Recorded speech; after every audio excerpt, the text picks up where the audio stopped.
Hey, Dr. Berg here. In this video, we're going to talk about something very interesting that was just released in a new research study.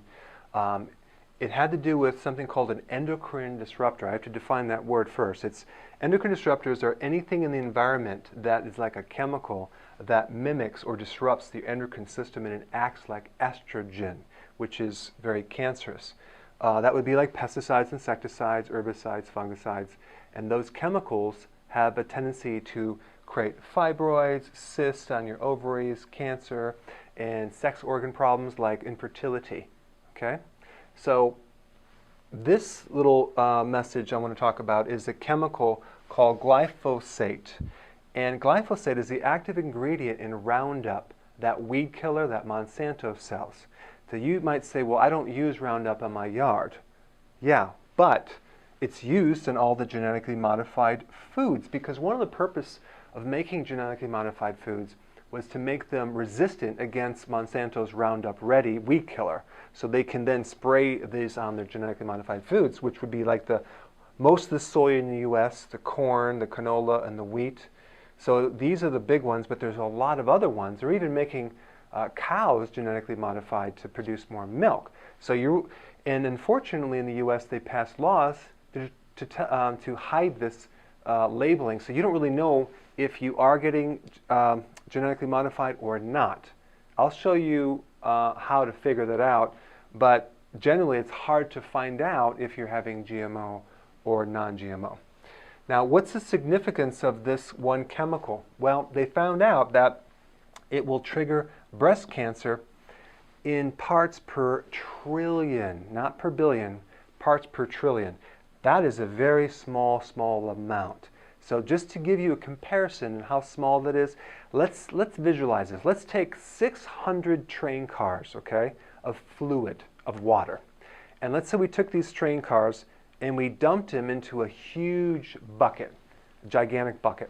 And then we took one drop of this chemical and put it into that huge bucket, and we mixed it up, and that would be this mixture, this dilution of one part of this chemical to parts per trillion. All right. So then if you took one drop of that would have enough potential effects to cause cancer. Yeah, incredible. So in other words, it doesn't take much of this chemical to create a huge problem in our bodies. So I'm going to recommend that you really start reading and watching out for the GMO foods, because try to find a food that doesn't have soy, corn, canola, and wheat. Most processed foods have these, and then the soy has an additional estrogenic effect on top of that because it's estrogenic as a food. It's like certain plant-based chemicals that trigger that. So it's very, very potentially damaging to your body. So this is how you find it. You look on the sticker on that fruit or vegetable, and if it's genetically modified, it's going to have 5 digits starting with an 8. If it's organic, it'll have five digits starting with a 9. If it has 4 digits, it's conventional, which means it's more like it already has pesticides on it, but it's not GMO. Okay?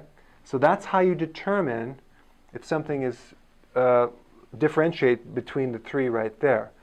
I listed down below the link to the study and this little thing right here and some more information.